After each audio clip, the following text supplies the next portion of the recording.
ಆರ್ಭಟ ಕಡಿಮೆಯಾದ್ರೂ ಪ್ರವಾಹ ತಗ್ಗಿಲ್ಲ. ಇನ್ನು ಕೊಡಗಿನಲ್ಲಿ ಉಕ್ಕಿ ಹರಿತಾ ಇದೆ ಜೀವನದಿ ಕಾವೇರಿ. ಮಡಿಕೇರಿಯ ಬೊಳಿಬಾಣೆಯಲ್ಲಿ ರಸ್ತೆ ಜಲಾವೃತವಾಗಿದೆ. ಕೊಟ್ಟಮುಡಿ ಮೂರ್ನಾಡು ನಡುವೆ ಸಂಚಾರ ಸ್ಥಗಿತವಾಗಿದೆ. ಮಳೆಯಿಂದ ರಸ್ತೆಗೆ ಬ್ಯಾರಿಕೇಡ್ ಹಾಕಿ ವಾಹನ ಜನರ ಓಡಾಟಕ್ಕೆ ನಿರ್ಬಂಧವನ್ನ ಹೇರಲಾಗಿದೆ. ಜಿಲ್ಲಾಡಳಿತದ ಸೂಚನೆ ಲೆಕ್ಕಿಸದೆ ಕೆಲವರು ಮೀನುಗಾರಿಕೆಗೆ ಮುಂದಾಗಿದ್ದಾರೆ. ಮುಂಗಾರು ಅಬ್ಬರ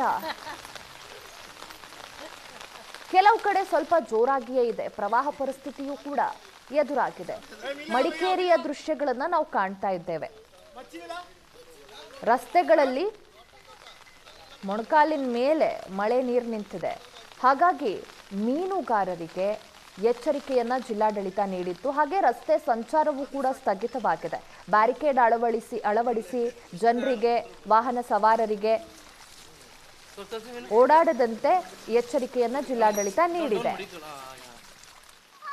ಇದು ನಮಗೆ ಕೊಟ್ಟಂಬಡಿ ಬೊಳಿಬಾಣೆ ಅಂತ ಬರ್ತದೆ ರಸ್ತೆ. ಇದು ಮೂರ್ನಾಡು, ವಿರಾಜಪೇಟೆ ಮತ್ತು ಮಡಿಕೇರಿಗೆ ಇರೋ ರಸ್ತೆ.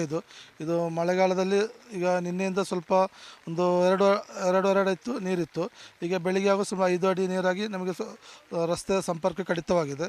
ಹಾಗೂ ನಮಗೆ ಈಗ ಸುತ್ತಿ ಬಳಸಿ ನಮಗೆ ಮಡಿಕೇರಿ ಈಗ ಮೂರ್ನಾಡು ಹೋಗಬೇಕಾದರೆ ನಮಗೆ ಕುಂಬಳದಾಳ ಆಗಿಬಿಟ್ಟು ವದವಾಡ ಇಲ್ಲ ಕುಯ್ಯಂಗೇರಿ ಹಾಗೆ ಸಂಪರ್ಕ. ಕೊಡಗು ಜಿಲ್ಲೆಯಾದ್ಯಂತ ವ್ಯಾಪಕವಾಗಿ ಮಳೆ ಸುರಿತಿರುವಂತಹ ಹಿನ್ನೆಲೆಯಲ್ಲಿ ಕಾವೇರಿ ನದಿ ಈಗ ಉಕ್ಕಿ ಹರಿತಾ ಇದೆ. ನೋಡ್ಬೋದು, ನಾವೀಗ ಮಡಿಕೇರಿ ತಾಲೂಕಿನ ಕೊಟ್ಟಮುಡಿ ಹಾಗೂ ಮೂರ್ನಾಡಿಗೆ ಸಂಪರ್ಕವನ್ನು ಕಲ್ಪಿಸುವಂತಹ ರಸ್ತೆಯಲ್ಲಿ ಇದ್ದೇವೆ. ಸೊ ಇಲ್ಲಿ ಕೂಡ ಅಂದರೆ ಬೊಳಿಬಾಣೆ ಅನ್ನಂತಹ ಒಂದು ಪ್ರದೇಶದಲ್ಲಿ ಈಗ ಕಾವೇರಿ ನದಿ ಉಕ್ಕಿ ಹರಿತಾ ಇದೆ. ಸೊ ನಿನ್ನೆ ಸಂಜೆಯಿಂದನೂ ಕೂಡ ಕಾವೇರಿ ನದಿ ರಸ್ತೆ ಮೇಲೆ ನಿರಂತರವಾಗಿ ತೀವ್ರತೆಯನ್ನು ಜಾಸ್ತಿ ಮಾಡ್ತಿರೋಂಥದ್ದು ಕೂಡ ಭಾಳ ಸ್ಪಷ್ಟವಾಗಿ ಗೊತ್ತಾಗುತ್ತೆ. ಸೊ ಅಲ್ಲಿ ಒಂದಷ್ಟು ಜನರು ಕೂಡ ಇದೇ ಪ್ರವಾಹದ ನೀರಿನಲ್ಲಿ ಕೂಡ ಹೋಗಿ ಮೀನನ್ನು ಹಿಡಿತಿರೋಂಥದ್ದು ಕೂಡ ಕಾಣುತ್ತೆ. ಈಗಾಗಲೇ ಜಿಲ್ಲಾಡಳಿತ ಕೂಡ ಸ್ಪಷ್ಟವಾಗಿ ಹೇಳಿದೆ, ಯಾವುದೇ ನೀರಿನ ಅರಿವುಗಳು ಅಥವಾ ಜಲಪಾತಗಳು ಇದ್ದಂತಹ ಸಂದರ್ಭದಲ್ಲಿ ಅಲ್ಲಿಗೆ ಯಾರೂ ಕೂಡ ಹೋಗಬಾರ್ದು ಅಂತೇಳಿ.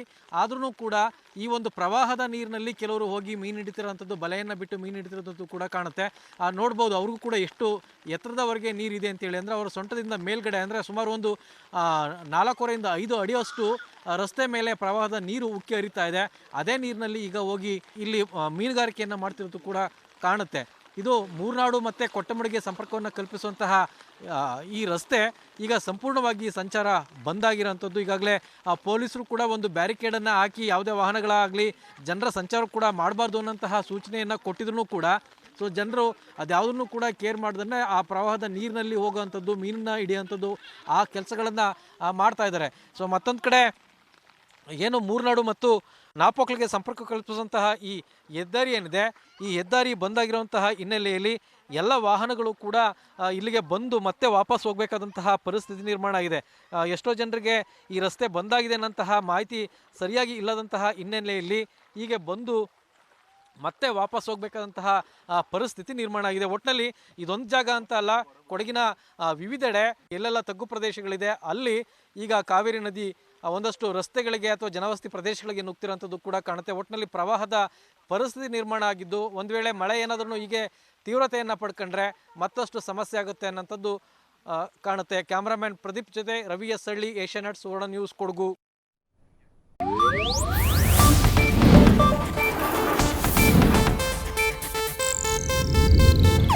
ಇದು ಏಷ್ಯಾನೆಟ್ ನ್ಯೂಸ್ ನೆಟ್ವರ್ಕ್ ಪ್ರಸ್ತುತಿ.